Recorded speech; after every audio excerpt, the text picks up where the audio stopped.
Hey guys, welcome back to the Social Distance Podcast. Another episode. I've just returned from Tour de Romandie, so we touch on that. We talk about how fucking fast we go downhill these days. We talk about the carbon footprint of cycling. Little Giro preview. A lot of sidetracking. Souigners. Geez, you're selling it well. There's a lot of awkward pauses. I was waiting for you guys. He's pausing for gravitas. He's trying to add a bit of, At the going down of the sun, you will listen to this podcast. It's like, what do they say? A pause is the vocal full stop. Like the old radio host. You know what though? The old radio. We often do the a old real radio host. shit show, and you G it up, and you're like, "Yeah, today was good," and I'm sitting there going, "What the fuck are you talking?" And now we've done put together a half listenable show, and you're just making it sound like if you thought the last ones were shit, don't listen to this one. Yeah. But that's all we needed from you was you to say that it's a good show, and the listeners will. Oh, it's not a good show. It's not a good show. You said it was a great show when we stopped recording. You're full of shit. Yeah, but I don't want anyone else to know that. I was just trying to go for the 1980s radio host. Welcome back to the Social Distance. That sounds like late night love song dedications with Richard Mercer. We used to have that in Australia. Tonight, where people would ring in and they'd go, back. Yeah, did you ever ring a radio station? Wine and just relax and listen to the soothing sounds of Martin Gaye. Yeah, Richard Mercer would be on. Okay, welcome back to late night love song dedications. We've got Steve on the line. He'd be going, "G'day, Richard. I don't think she's coming back, hey?" He goes, "Yeah, well, love hurts. What would you like to send out to that special someone tonight?" He goes, "I don't know, like baby come back or something." Okay, we've got baby come back. Because I need you. I love how they always have the microphone in their, the microphone's in their mouth. They're like, oh. Just full gobby on the microphone. Just like. Yeah. Speaking of love, we do talk about the marriages and the babies that can be credited to Jonsey. Oh yeah, we in did. The Social Distance Podcast. We'll leave you with what we do. We'll leave you with that. Enjoy the rest of the show. Like, share, and subscribe. Let's just run the intro and wing it like we always do and see what comes out of it. Let's get ready to rumble! Front kick. Just getting bored and Untitled Chapter. My radar's going pretty hard at the moment. I think we should. Will you shut up, man? That escalated quickly. We're going to need to get some more qualified guests on this show, eh? Hey guys. Hey Sam. Hey Sam. George. How are you? Good. What are you I'm doing, actually a bit pinned. Do you know? I just came off the bike about 10 minutes ago. You're always complaining. Yeah, I am actually. I've been reading a bit of Stoic books, a bit of meditation from Marcus Aurelius, and one of the things he's always saying is never be overheard complaining, especially to yourself. So he also said, "You still do it. Don't be afraid of dying. Be afraid of not living, or something." Didn't he say that as well? I don't know. Yeah, I haven't got it yet. I'm chapter 1. I'm page 1. He said that to about 5,000 people before he sent them into battle when he knew they were all going to die. So it was, that's a con job. It was a bit of a ploy. Sure, that wasn't Braveheart. Mel Gibson. No. Do you know what I find the most fucked about modern cycling these days? Oh, it's a red hot start. Above everything. Skin suits. Everyone wears skin suits now. Everyone uses narrow bars with their hoods pointed in, aero helmets. Like the cycling world's changed. But do you know what has changed most, I reckon? Is the speed that we go downhill. Have you noticed that, George? We go so fucking fast. Do you know what it is, though? It's because everyone's so good now. Everyone's pretty even that if you go full gas up a hill, it used to be pretty much selective, and then you cruise down the hill, whatever, and you'd already be in your place, you'd be in your group. But now there's 40 guys that can go uphill at 6.5 watts a kilo. So you get to the top and go, all right, well, let's see who's got the balls. And it's just and then you just hang on you either crash or go down or make the front group. but every bit of road is an opportunity now, in cycling. Where we never really used to be. We were going down this.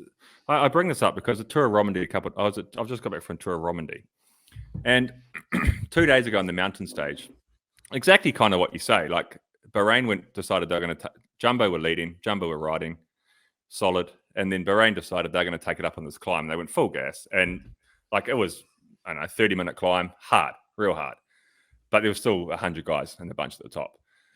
Then they stopped, and then we went down this hill. And Switzerland is renowned for ridiculously fast downhills. If you go over Furka Pass or, those big passes, it's not uncommon that you hit 100, 110k an hour down the other side of those passes. But big, wide, straight, open passes. This was like an alpine descent, twisty alpine descent. And the whole way down it, I was on the limit, man, the absolute limit. And every single corner is an opportunity for someone to move up. There was one corner we came down, one of these hairpins, and Rain Taramay had crashed on the hairpin, and I came around and he was just getting up, and I could see he was all right. But my first thought was, one too many dive bombs, not even oh, wonder if he's all right. I was just one too many dive bombs, because everyone just tries to take these places. And is that in the book of cycling meditation? Yeah. No. Chapter 8. But I looked at my file. I looked at my file after the stage, and we hit 93k an hour, and that's fast, But you still got guys coming in the inside of you. But on these descents that we did this day, I was like, how do we go 93k an hour? That means we're going 90k an hour around some corners. If you cock up, it's not good. Oh yeah, no, it's not good. We had in Liège. You guys saw that big Liège crash, right? So, McNulty was one of the first, and he comes on the bus, and he'd obviously crashed really badly, but he didn't break anything. And I love it how they're on the radio, because I pulled out of Liège. I rode it. I just hadn't ridden my bike basically for a month. Rode to the feed zone, off to the side, out of there. Got back to the bus, went with the VIP tent. It was a good little holiday. And I was sitting in the bus watching the last half of the race, and there's been this huge crash. Everyone's like, "Oh man, I hope everyone's okay." And we saw McNulty had hit the deck at 70k an hour, and then it comes through on the radio "Oh guys, don't worry, Brendan's okay. He's fine. He's fine." And I was like, "Man, shit, how does he? That's okay, pretty impressive." Gets on the bus, mate. This guy is skinned head to toe, nothing left on him, nothing left on him, and yeah, he's fine. He's nothing wrong with him. And I was looking at him, I was like, he looks like a fucking burn victim. Yeah, but it's just skin. I was like, what do you mean it's just skin? He's got no skin left. So I'm sitting there, and it's not just skin. And I was like, yeah, there's no skin. What are you talking about? And so he obviously crashed, and then there were 2 hours to get from the crash site to the bus, because he had to go with the second car, and then you go to the Souigners, and it's a bit of admin to get back to the bus, because you can't just go on the roads. Can't go ahead of the bunch. So in this time, his skin suited, what was left of it, stuck to him. So he gets on the bus, and I'm chopping bits of it off, trying to help him get this skin suit off. Freddy Krueger. And I just couldn't believe that the initial reaction was, "Yeah, don't worry, he's fine." And I'm just looking at this guy. but isn't the worst part when you have those rashes? Don't you have to scrub off the scab or something? Oh, they send them in. What they do is they send them into the shower. You get a nail brush and a bottle of iodine, and they just go better now than, because if you don't do that, in a week's time, you've just got bits of Belgium shitty road coming out of you. Yeah. So he just goes in the bus, rag between the teeth, iodine, toothbrush, and just scrubbing everything. And I just you'd almost rather a collarbone with no skin than skin, wouldn't you? Yeah, I reckon in that what he had, you probably man, a lot of skin. You get a lot of skin is bit bad. back the next day. The problem with a lot of skin, and if it happens in a tour or a grand tour, if it happens in let's say you crash on stage tour of Tour of Romandie, and you end up McNulty ended up after Liège, with all that skin off, you probably stop, or you maybe finish a stage, and the next day you go, look, there's way too much skin off. You don't start the next day. A grand tour is so different, because for some reason, we all have in our heads that you've got to get to the finish line of a Grand Tour. So, like, you lose that much skin and you carry on until the body says no. But it's also the perception that it's just skin. But the healing process, nothing wrong with you. The healing process of that much skin, like Jonsey says, I reckon is almost worse than a collarbone that's been plated. I mean, I'm no doctor, but like it takes a lot of energy. You've seen enough doctors, though. You've spent enough time in that sure ward to have. You should be an expert in almost all facets of injury. Let's be honest. Yeah. Speaking of Romandie and stuff, no Roland Dennis on the show today, but I understand he's coming on. I actually was a bit gutted he didn't want to come. Oh, he couldn't make it on today. I wanted to ask him about what was it, stage 2 or 3 or something, where turns bit him. I just wanted to know how he was able to. You know how like you've heard the expression like, you know, clinch victory from the jaws of defeat? He did the opposite. He was able to just clinch defeat from the jaws of victory. Like he had that stage so won. And then like, man, we were just screaming at the TV like, oh, he's got it. And then like he just stopped pedaling. Like he obviously couldn't do anything else. It was the longest 50 meters of his life, eh? Oh, man. That was horrific to watch. It was typical Romandie. I actually saw on Twitter the other day, like somebody said, I think it was might have been Benji Nason. He's a avid listener from the Lanterne Rouge podcast. Said like, Romandie's quite boring race to watch, and I can see how that's true, you know. But like, it was so hard. Like it's such a hard race, and like because like it's just those days that have like, you know. It's a big bunch at the end, but it's been like nearly 3,000 meters of climbing, and like it's just constantly like up and down, up and down, up and down, really hard. And then that stage that Rowan nearly won was actually pretty hard finish as well. Like they've done it before in the past, and there was a massive crash, Liège type crash, like 10k to go, like on a big straight bit of road, the whole bunch just went. And then I think Rowan went pretty early from the bottom. And he told me the numbers he was doing. It's impressive, man. Like those guys do. Then you did 700 watts for 700 watts for 2 minutes or something nuts. Yeah, I heard the. And he got mowed down. And he got mowed down in the last 50. What do you do like that? You do 700 watts for 2 minutes and you don't win. Yeah. Fuck! Exactly. Imagine that. Imagine being able to do 700 watts for 2 minutes. Yeah. What was the traffic control like, Bewls? Like, was it clear signage on where to go? Like, did you do much turns on the front? Yeah, did you? Well, I spent most. Did you get on TV? I spent most of the time last week flapping. Not after Turkey. Confident shot. No, the road. It was quite obvious where we were going in Tour de Romandie. Oh, good. It was quite repetitive. Quite repetitive though. Like we did a lot of like stage 3. I almost got dizzy. The stage that Paddy Bevan won actually. Oh, like cut and laps. Like, just all these, but like never the same lap, but like a version of a theme. Yeah. And like at certain points. How good is New Zealanders at the moment? That stage Paddy won, 3 New Zealanders in the top 7. And also Gady just won Tour of Hellas or something. The Greek, I think it's Hellas or something. Oh, actually, speaking of that, wow. Did you see? So stage 1, right, finishes in Chania, which is actually like my hometown, which is crazy. There's a little island in Crete. My grandma was born there. We're from there. Got cousins, everything there. So like, I knew the roads. I was like, oh shit, because I spent a bit of time there, you know, gone there on holiday. Where is it?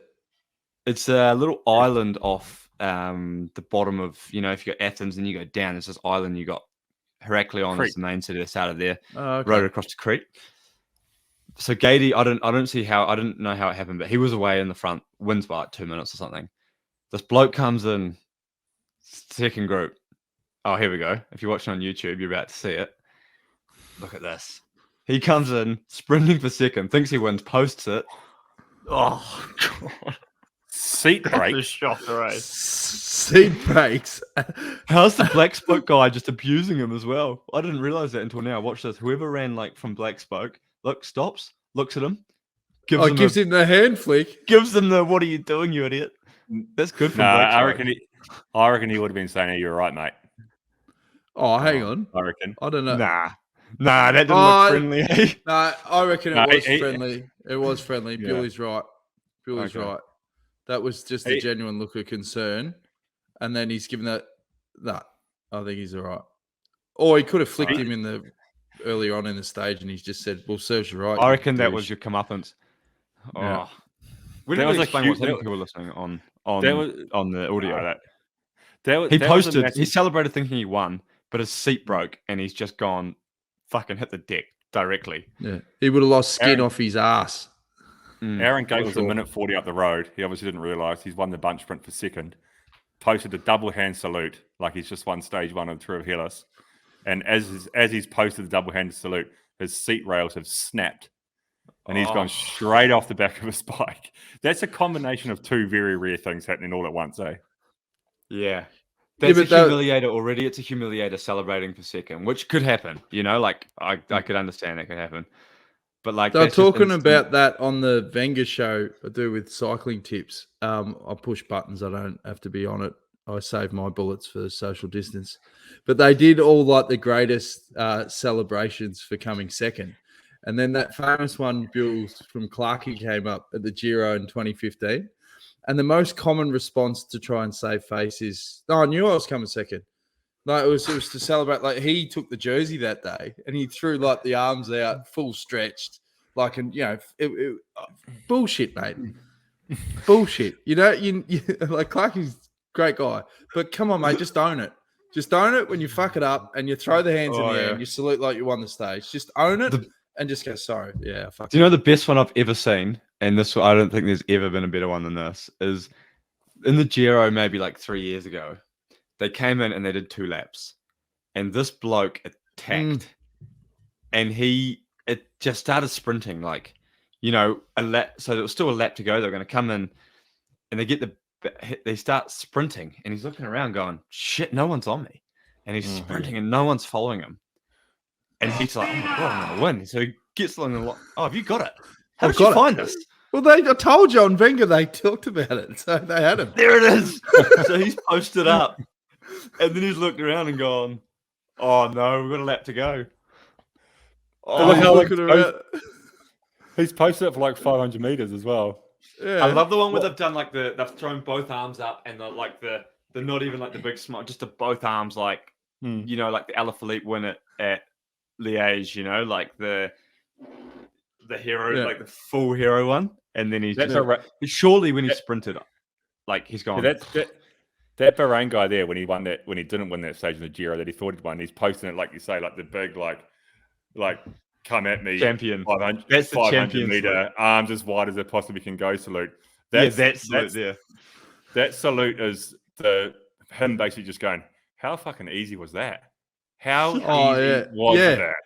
I'm going that quick that I've literally gapped them and I've won by the length of the straight. Like this is the form. Do you imagine? Would there not be some alarm bells? Like if I attack anybody and they get dropped, there's some alarm bells going off. Am I going like? Is there 2 climbs to go? There's something. There's alarm bells going. I wouldn't like. I don't. But the worst is races. the next lap that you've got to think about what you just did. Oh, like imagine for 5 minutes on the bike, just going. I can't believe I fucked that. Like, I don't even want to go to the bus.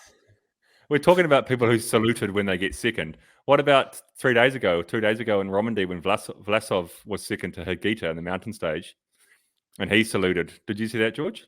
Yeah, and I was real confused because Higuita was the champion of Colombia. So I thought they were on different teams and I couldn't work it out. I was like, why is Vlasov so happy? And then I realized Vlasov's like hit out. Like Higuita's hit out first. And Vlasov's hit out like, oh, sweet, getting the perfect lead out from a teammate here. I'm going to step off and run second on win the stage. And then he's realized, I actually can't get around him. So, like, I'm just going to chuck my hands in the air now, Just to give him he's like, he's going full for the win. And he's like, look, he's going for the win. He's like, I can't get there. Yes, good on you, mate. Yes. He posted it way before Higuita, eh? Yeah. That was awesome. I reckon I'm just ever going forward, just out of safety. If I ever manage to win another race, I'm just putting my hands, keeping both hands on the handlebars, and I'm just going to give a nod, just in case, just give it a. No, you could do the George one finger, chocolate finger salute. Won't be doing that. Yeah, but Vlasov was flying. He's had a hell of a spring, Vlasov. He cleaned up in Romandie. That last stage in Romandie was a mountain time trial. And another example of how fast people can go, man. Like, did you go full in that? No, I didn't go full, but I went solid. Like, what did you ride? What did you push? I did 400 watts for 40 minutes or something. So, Jesus, like, that's a That's lot. like- eh? be a lot That's for a you. lot of watts. But like, Imagine if I did 400 watts for 40 minutes. let's say I went full. If I went full, I would have maybe done 420. Let's say. Mm. So that's probably like, I don't know, maybe a minute and a half quicker. Would you say? Mm. Yeah, Probably. easy 20 watts. 20 watts, minute and a half, about that. That means I'm still 5 minutes behind Oh, on a 10K climb. unreal, eh? Assuming that I've lost 30 seconds on the 5K flat before it, because I was on a road bike. They were on time. Like the good Oh, did guys you not were- swap it up? So the good guys did a bike change. So they would have done 6K actually on a time trial bike before they did the bike change. So I'd say, let's say they'd probably be a minute quicker than me on a road bike over 6K. And then take away 20 seconds for the change. That's 40. So they're 40 seconds quicker than me when we hit the climb. And when where they were doing the bike change was 9K to go. So they've gone more than 5 minutes quicker than me if I went full. They went 7 minutes quicker than me at 400 watts. Fuck. It's hard, man. It's hard being a, Oh, it's yeah. hard being a, What's it's hard time being cut? a big guy. It's hard being a Were big you close guy. to time cut? The thing is, that's what I was doing. I was riding to time cut. That's all I cared about. I wanted to get my 5 pro cycling stat points by finishing the race. I didn't want to get time cut. And I pissed in time cut. Time cut was like 9 minutes and I lost 7 or Oh, something. yeah. But Wow. so I could have gone easier. But I still went solid, like pretty solid.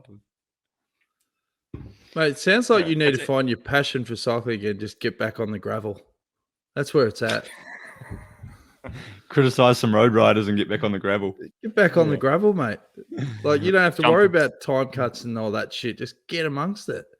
Jump on Instagram. Hey, speaking of Chuck getting some amongst posts it, up. did you guys see? Oh, you must have seen it actually, because you put it on social media. From the account was this climate justice bloke. So Yeah. what's been happening if you've missed Who it, now? right? So this guy with the climate justice shirt.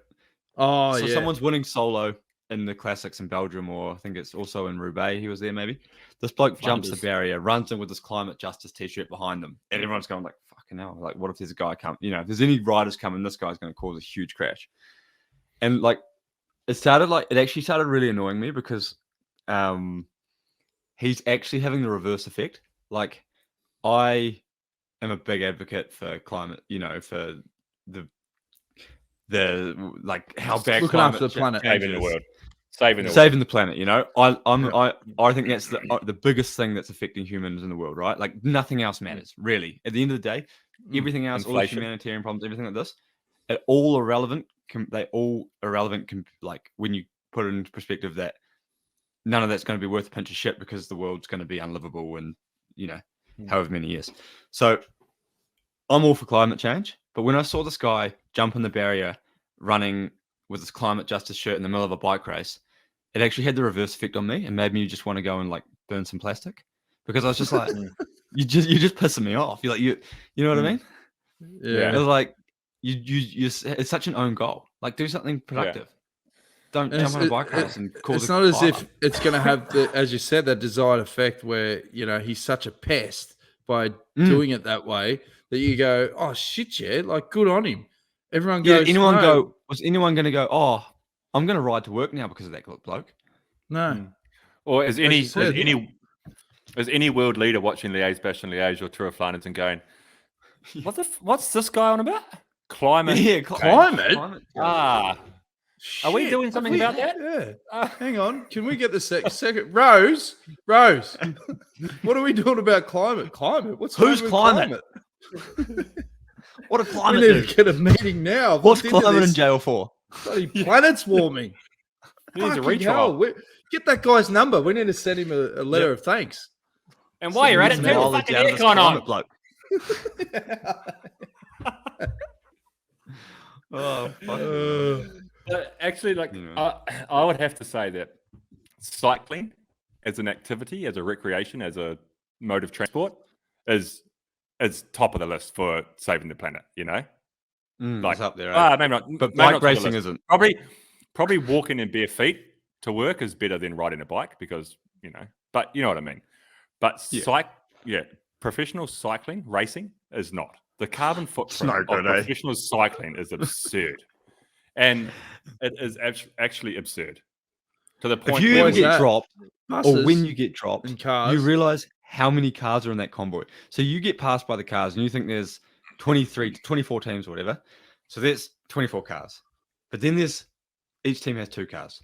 So there's 48 cars. Then each convoy, each like 10 cars is like a jury. So there's another 5. Then you got like a couple of ambos. Then you got all the in the Tour de France, you've got about 50 cars, trucks in front of the race, driving to you got 5,000 media.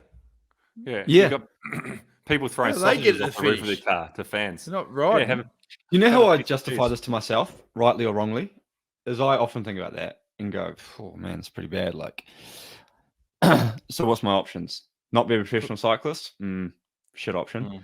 B, justify it to yourself by going, well, maybe I'm inspiring people to ride a bike, which is actually a crock of shit. I don't think anyone watches me do a bike race and go, going to ride to work tomorrow.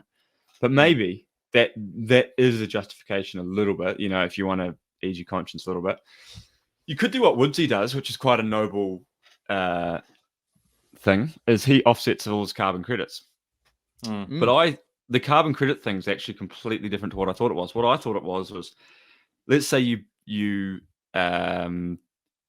consume or you produce 1 kilo of carbon, right? I thought what you had to do was buy enough trees to absorb that 1 kilo of carbon. But that's not how it works. There's You a number invest of in options. you invest in like an enterprise that's like, okay, we're going to make reusable nappies, or fuck, I don't know. We're going to, whatever it is. And therefore they can calculate how many over 10 years, whatever, how many credits that they would save. And it's a very sort of Fugazi kind of situation, you know? I looked which into is it with a what you- mate who's like a entrepreneur about 3 years ago. We used to catch up every month for like a dinner. And we were going to come up with an idea, try and predict trends. And one of them was to create an app where you could literally, because if you can do like one click to solve or feel like you're giving back and simplify the process, then that could work with carbon offset, where you literally log on an app and you go, right, this is what I want to do. And they give you some options and you're like a mediator or like a broker for all the carbon options or whatever. We never. Oh, I see what you mean. You're a platform and you can say, this is how you can appease your conscience. Pick one of these. Yeah. Yeah. Do you know what I reckon we needed to do? I don't know why I what we give should do out in these professional gold cycling. ideas on the show. That's stupid. Yeah, that's fucking good. You lost that Cut one. it. What was that, Bewls? Cut it. Cut that. Cut that. Do you know what the best thing to do? Like the biggest issue I reckon in professional cycling is the plastic waste. So the drink bottles are never reused. Okay. Okay, that's one thing. Aren't they But that's biodegradable though? Like they Yeah, melt mate, those away? things don't. I've still got bottles from Radio Shack. That was 10 years ago. These things are showing no sign of biodegrading. Everything's put them through the dishwasher? over Put them through the dishwasher once and that thing will mold into a little ball for you. But like, okay, the plastic waste. So they had the litter zones in cycling now. You have to assume or you have to hope that those litter zones are there so the litter is picked up and everything. But the bottles, giving it to a fan is, in my opinion, the best thing you can do, because that is not going to be. It's going to be reused in the sense that it's Yeah, not but gonna don't be thrown confuse. You're confusing here. That you're confusing two completely different issues: away. pollution Yeah, I know what you mean. and climate and CO2 production. I mean, Yeah, but throwing George, some they're rubbish on the using it. ground. They're using them. It solves it. Done. Move on. Some kid's happy. Yeah, Save but the planet. okay, picking up rubbish doesn't stop climate change, does it? There's fucking rubbish. There's rubbish in the ground. That doesn't make the ground hotter. You know what I mean? Yeah, but the bottles are in the No, cupboard. They're not in the dirt. It's all I'm good. hoping that their rubbish. I'm hoping that the rubbish goes then to the right place, like to fucking recycling or whatever. I'm sure it doesn't. Yeah. Anyway, Doesn't. but For sure it doesn't. Yeah. Yeah, but The I small like things that we can do as an individual. Okay, let's just simplify this all down to what you can do. I've Okay, got one and other there's point two- after this. There's two things. There's two things a professional bike rider can do, I reckon, to make a difference. And again, you're going to have some fucking argument because you're smarter than me, George. Rah, rah, rah, but just let me have my moment. And Right, go for it. okay, when you have a coffee on the bus, don't use a fucking plastic cup. Bring a cup with you, a ceramic cup. coffee mug or flask or whatever you want to call it, and have your coffee and then wash it and then use it again. Because when a bike rider has 2 coffees before the start, that's 14 coffees. The staff have 2 each. That's another 6 or 7 people. There's like 30, 40 plastic cups getting thrown away. Get rid of them, ceramic cups. Everyone bring your own fucking cup. When you finish the stage and you have your rice or your pasta and you put it in a plastic bowl and then you eat it and then you throw that plastic bowl and that plastic spoon in the rubbish bin, don't do that. Bring a Tupperware and use that Tupperware for every race. But it has to start happening at a team level, you know what I mean? Like, it has to be like teams have to do that stuff. And I reckon there actually could be some kind of incentive here where they go, right, if your team is, we're going to give you some UCI points for being a little bit eco-friendly. Now you're talking. You know what I mean? If you guys are rinsing out your bottles. No, they'll do the opposite. They'll do the opposite. They won't give them. They'll just take them away if you don't. Take them away. They'll just be like... They'll just be fines. 2,000 Swiss francs. But another thing, you forgot your cup. I was lying on my bed on Saturday night after the stage, after dinner, lying on bed. And I looked to the side of my bed, to my bedside table in my hotel room, and there was 3 empty 1.5 litre plastic bottles of water next to my bed. And that's probably just from the last 24 hours. So multiply that by 7. You're on the piss on the night before or something. What? And then I said to the guys at dinner, I was like, we're in fucking Switzerland. Like, arguably the most purest water in the world. And here we are, trying not to get some stupid little bug in our stomach and drinking the water out of a bottle to be safe. Take a drink bottle and just fill the water out of the tap. And use one. I do that all the time. I know people in Girona that buy water because they don't want to drink the Spanish water. So they go and buy like this big... Idiots. No.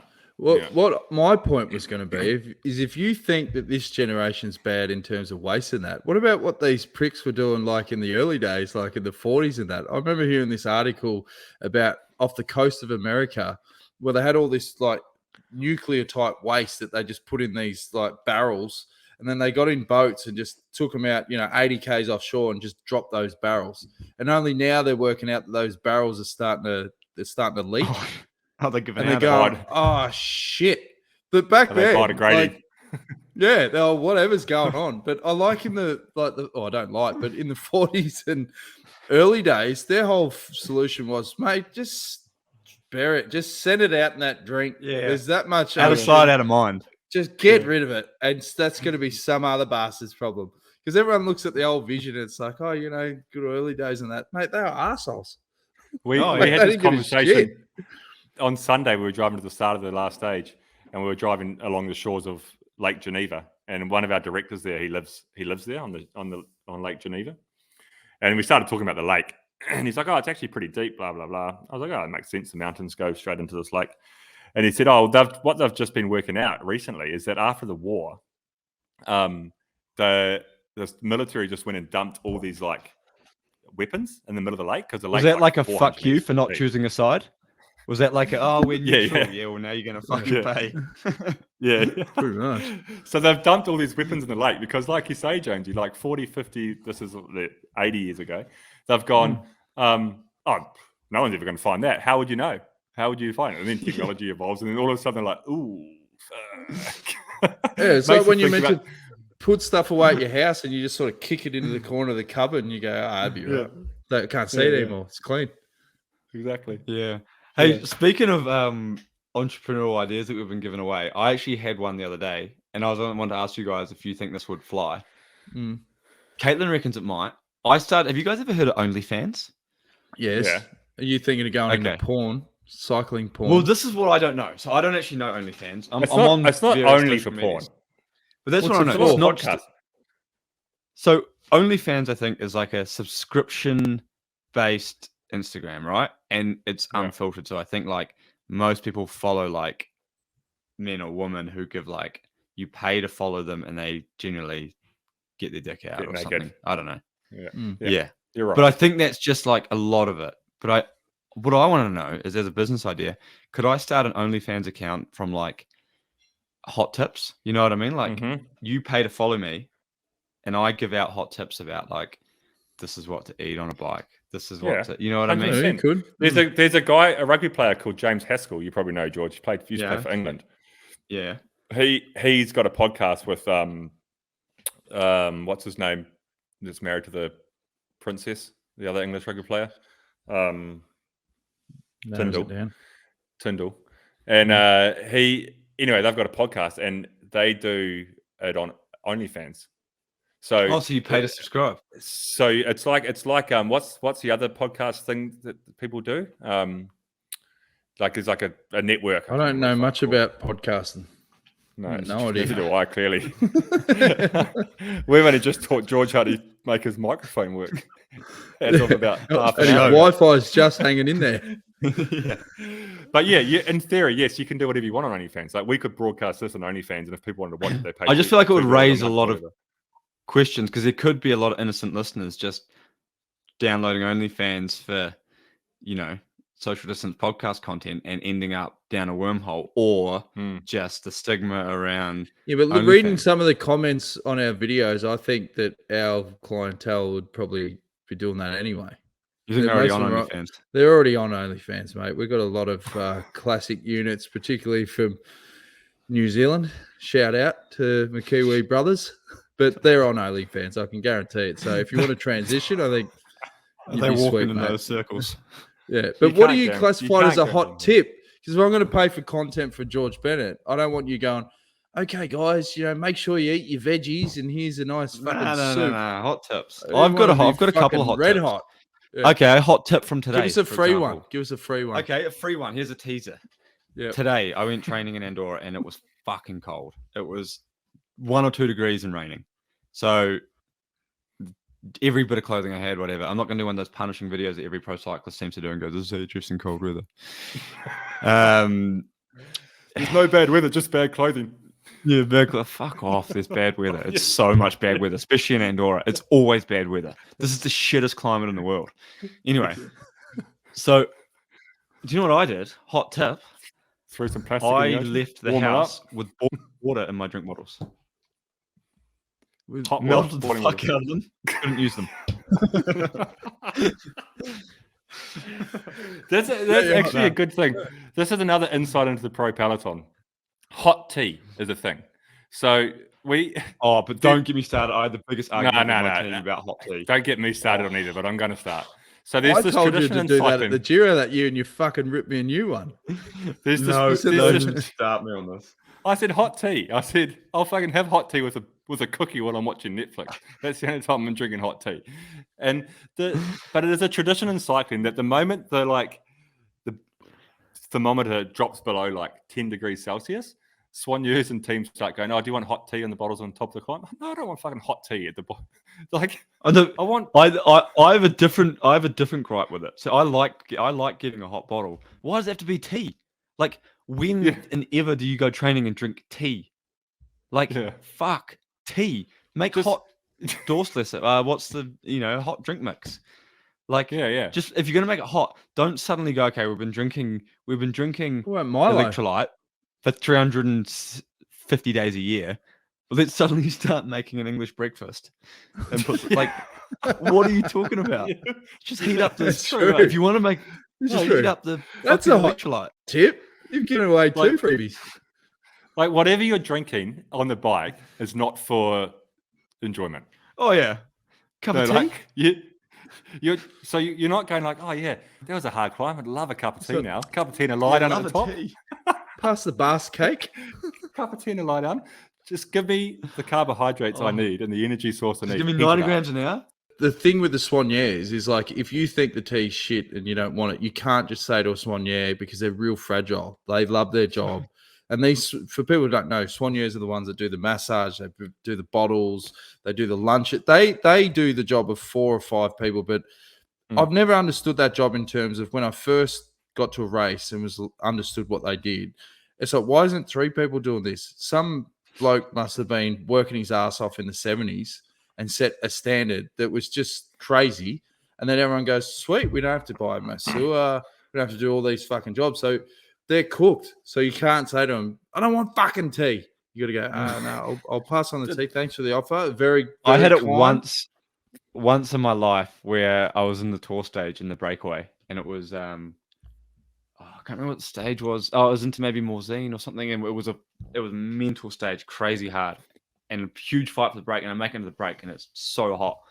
And it was back in like 2016 or something, my first tour. And me and Wilco were in there, and we were like driving it hard. And I was like working for him. And he had a real good chance of winning the stage. And I was pulling hard, and it was crazy, crazy hot. And Marian Zeman was, the director of Jumbo, who's now one of the big dog of Jumbo. And he comes up to me and he was second car, and they'd forgot to put ice in the bottles. And he came up to me and I was just suffering so bad. I was just on the limit. And he comes up and he gives me this, it was probably 40 degrees. And he gives me this bottle and I start drinking it.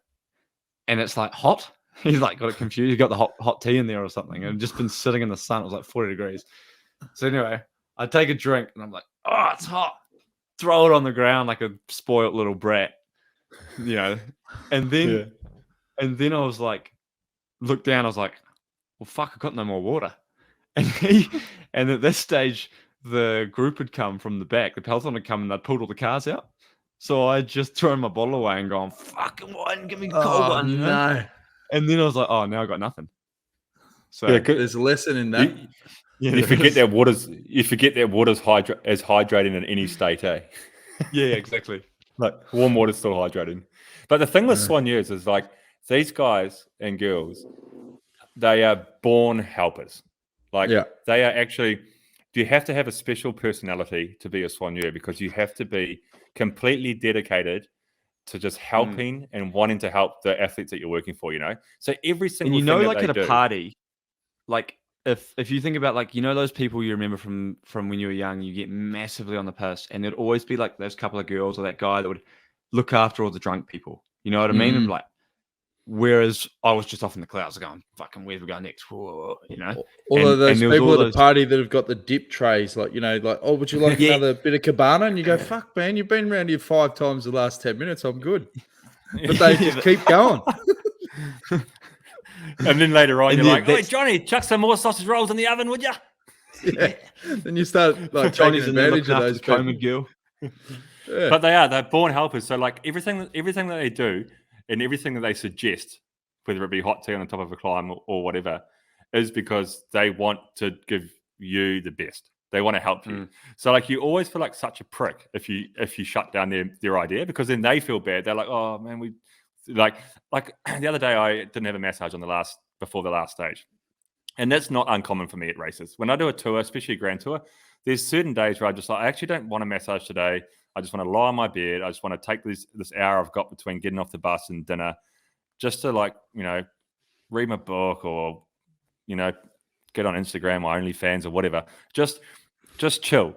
But but I always feel so bad to say, oh, I'm okay for a massage tonight.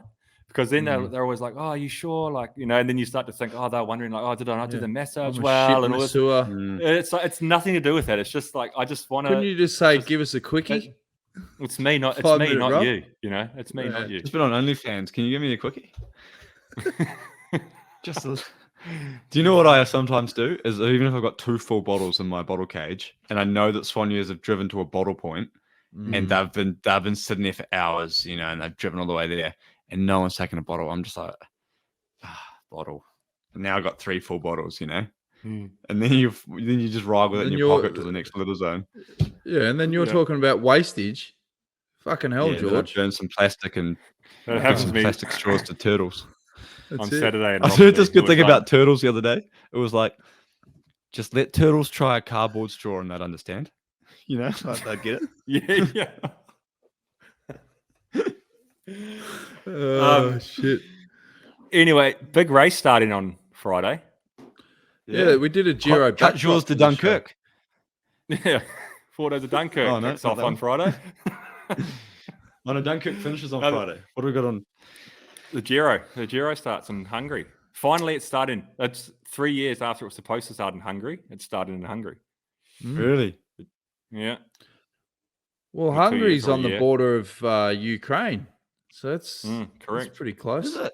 Yeah, it is. Picks? Who are you picking? Who are you picking? Can I go Simon, or is that too obvious? Dark horse. You can go whoever you like.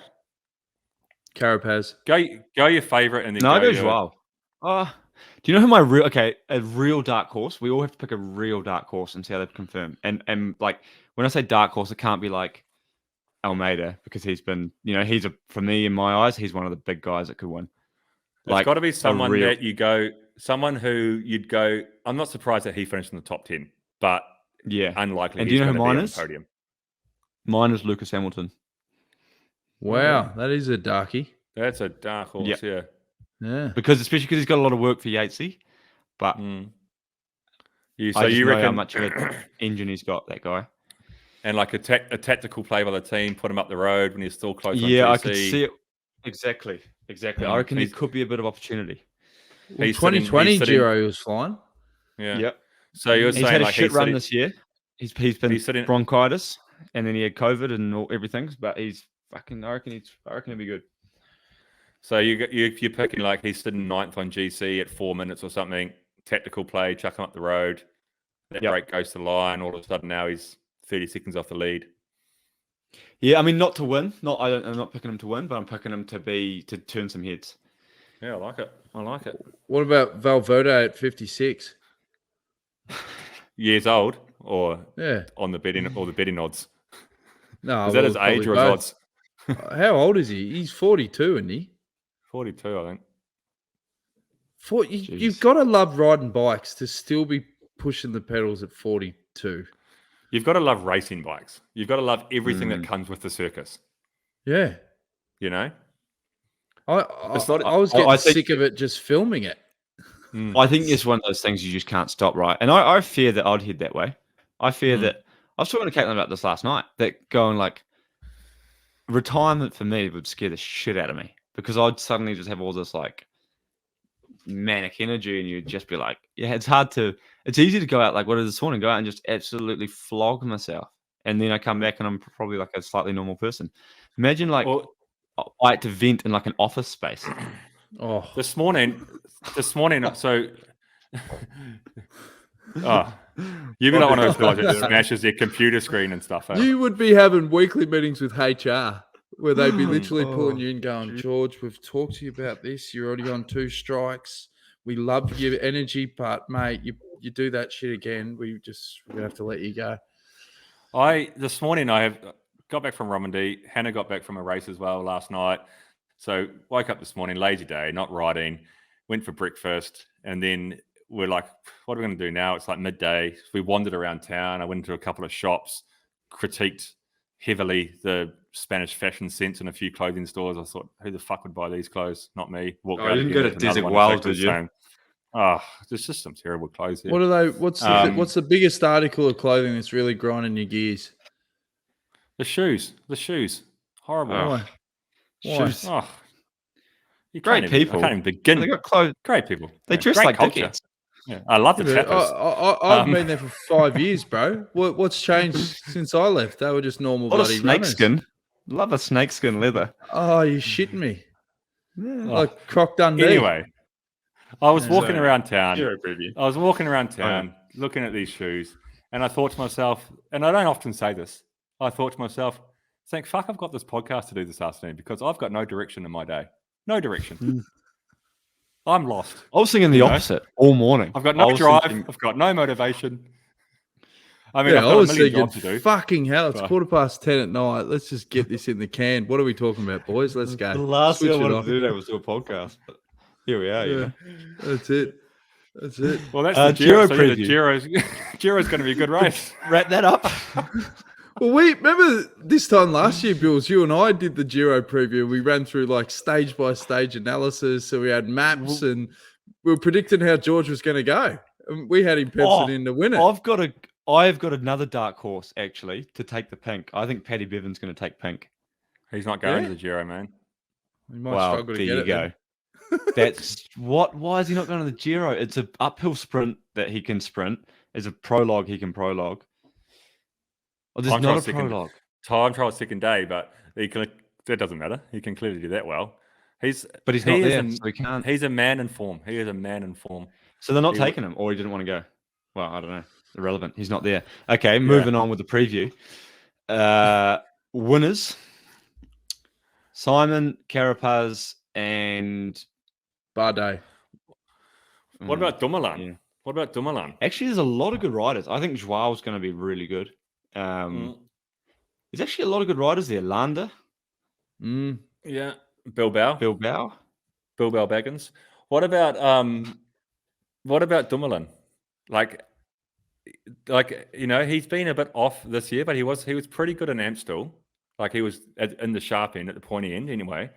And like, do you know what? The year he won the Giro, he was actually not that good at Liège. He was like 15th at Liège, I remember, and he got dropped in that last bit, coming in, and then he went to the Giro and he was good. And he just strikes me as one of those guys that knows how to like hit his target. Like if you think about he's a big race rider. You think about the Olympics time trial last year. He was second in the Olympics time trial last year, and only 3 months before that he was retired. That's a 180. That's a big 180. He's a massive chance if the sheriff is there, because the sheriff is a GC DC. Oh, who? Neil Stevens. Steve-O. Yeah, but Steve-O's not there either, actually. Same. And the reason I know Steve-O's not there, and the reason I know that Paddy Bevan's not there is because last night, coming back from Romandie, I was effectively on a charter flight to Barcelona for bike riders. It was unbelievable. I've never seen anything like it. No shit. The amount of professional cyclists or people related to this fucking circus that we revolve our lives around that live in Girona or Andorra, so all flying into Barcelona, is immense. There was 4 taxis. Again, carbon footprint. It's fucking everywhere. It's everywhere you look. There was 4 taxis with 5 people in it. That's 25 riders, all going to Girona. And it was 20. And then there was a probably almost the same amount going to Andorra, and then a lesser amount staying the night in Barcelona and then flying on, like Steve-O, flying on to San Sebastian this morning. There would have been 40 people that were involved in Tour de Romandie on our flight last night. It was honestly like a charter flight. It was insane. It's weird, those people. How do you deal with like I went to the stage, I clearly remember it, where I went through this is when I was back sort of living more in Girona than Andorra, and just being like, oh, there's too many people here with cycling, and like thinking like just hating it, like, and then like one day I woke up and I was like, why? I like it. I like that there's lots of people here, and it's almost like cool to hate it, hate that there's too many people here and too many pros, but actually I really like it because I'm like, there's always someone I know, I can always talk to them, and like if I see someone on the street and I don't want to talk to them, I don't talk to them. Mate, that book's working. Right. You're changing. You got a different approach. I just feel happier. Just woke up. It just dawned on me one day. I was just like, like, why would I not want to see these people? I like most of these people are good people.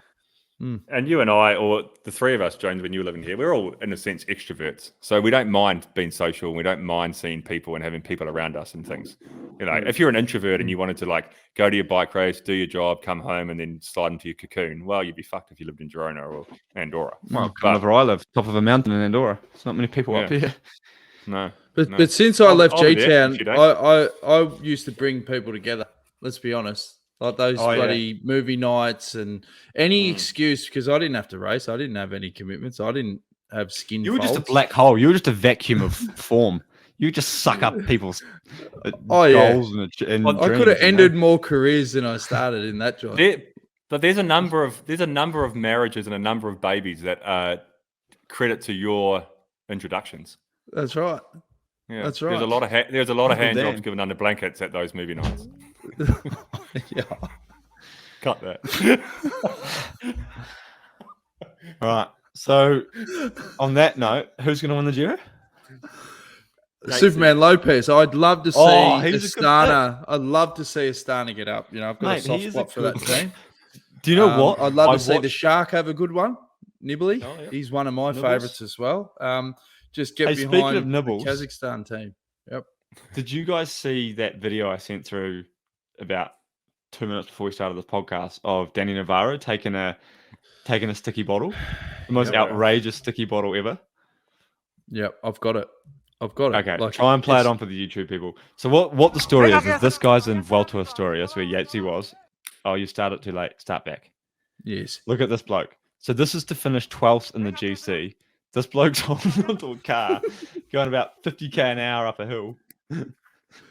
Yeah, and I like this Passing. rider here sees it, and he's like, "Hey!" It's like, mate, who are you talking to? They're already like 200 meters up the They're road. already out of They're earshot. gunning it. And I just like how Gunning it. everyone around him's just absolutely crawling, and this bloke's just holding onto a car for 12th Yeah. of the He story. can't. It made me think of Nibali's one in the Vuelta, but Oh, yeah. Nibali's one, I sympathize with Nibali's one. I completely he crashed. It was trying to I actually feel like his one was okay. He got caught on TV, unlucky, but otherwise it was probably okay. You know, I wouldn't have been that outraged at it at all.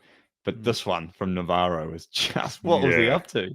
You can't, Oh, do He can't that. go 50k an hour uphill in the final of the race. Mm. No. Coming to the line, holding on to a car. No, that's like the old school Tour de France days, where they used to get on trains and shit. That's just like taking the piss, mate. There's a sticky bit in them, then there's just telling the Getting on a director, train. "Gun it, mate. We are going for it." There's witnesses everywhere, and with the That modern day to be mobile fair, phones, though, do you remember the stage in the Vuelta? I think Nico Roach was in the red jersey, and I think Arada from Cofidis won 2019, and there was this huge crash. Tony Martin at the front went down early with the Garmin, and everyone broke their shoulder. Iran broke his shoulder, and I just crashed over this wall, and there was 50 guys on the ground, just World War III, just smoke everywhere. It was just this horrific. Was that when crash. No, wasn't Roglic leading? Primoz, Primoz. No, Primoz wasn't leading yet. Roach was leading. It was not the one that Noxie came under with the mold on the ground. It was One it too was many that dive race. bombs. Yeah, one too many dive bombs. It was that race, but stage 5 or something. Anyway, by the time I got up, my bike was in pieces. I was fucking needed new shoes, needed everything.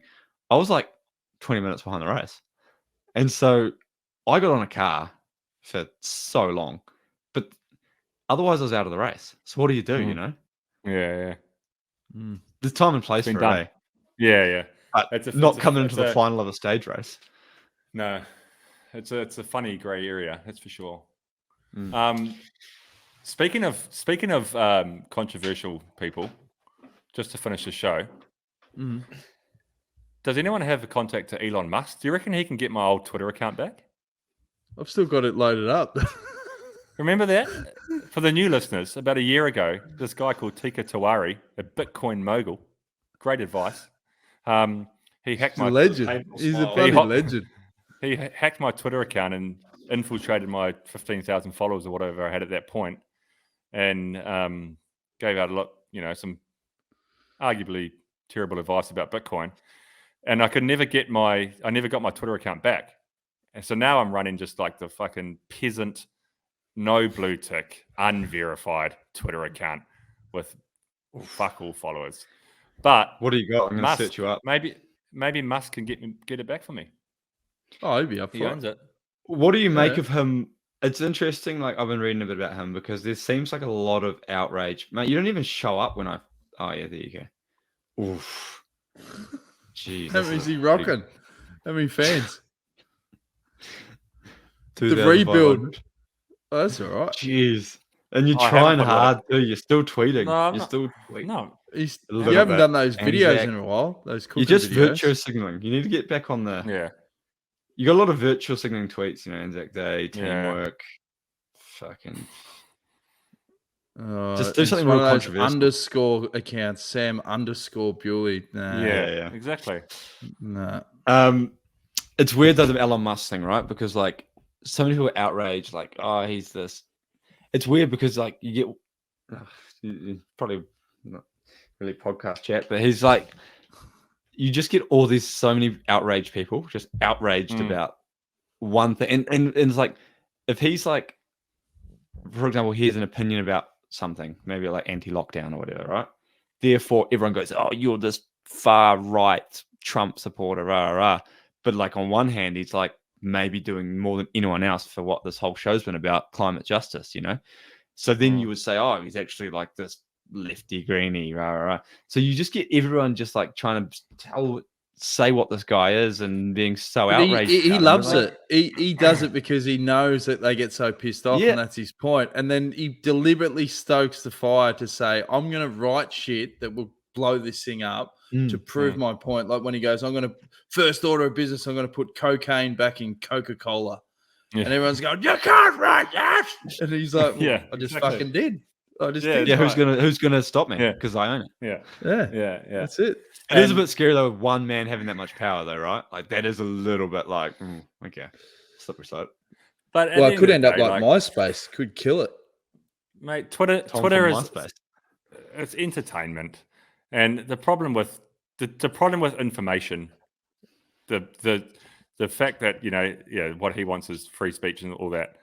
That there's too many fucking idiots out there that take information too literally, or they get offended by too many things. Like if there's a tweet out there that's offending someone, like Ricky Gervais said, like you walk into a town square and it says free guitar lessons, call this number, and you call the number and go, I don't fucking want guitar lessons. It's not for you.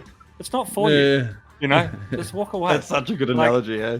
Like at the end of the day, nobody wants to die and have on their tombstone, I didn't reply to enough tweets. You know, just fucking. And do you know what I think? We've just been giving you shit about having 2,500 followers. I think that's the best place to be. Like, have as little as you can because the worst people in the world are on Twitter. The worst. They are the worst people in the world on Twitter. I lose very little sleep over it. Like only an hour or an hour and a half. I would lose sleep if Tika Teweri was giving out Bitcoin advice on my. Yeah. It's just a shame because it's such a clean handle at Sam Bewley, you know? You're just never going to get it back. It's just fuck. Nah, anyway. That was an original. Anyway, I had again a itinerary written down, which I'll just continue to forward on to the next shows because we didn't really get towards any of that stuff. So we'll do it next time. What did you say? Number of podcast fans last TT. What's that all about? Oh, just some podcast fans when I was going up the mountain in the time trial. A few people yelling out, "Love the show, mate! Love the podcast." And when I say a few, I mean there was one guy who just said it, but I enjoyed it. I like how you go. Better put that in the run sheet. We'll get at least 10 seconds out of that statement. Good on you, Bewls. Oh, good on you. Like, share, subscribe. I've had enough. That's I've it. had enough. Thanks, guys. In the words of George Bennett, no more circle jerking. Let's get out of here. Like, share, subscribe. Yep.